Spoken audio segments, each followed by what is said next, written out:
great. We are doing so good in Florida. By the way, these teleprompters haven't been working for the last 20 minutes.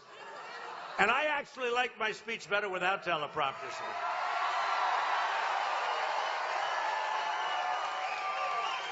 And this way, what I like about it, wait a minute, let me see how these things.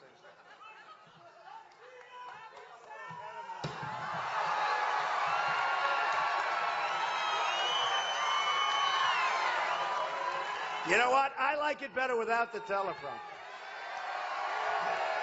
And I notice every time I look up, they're trying, it's straining, it's straining.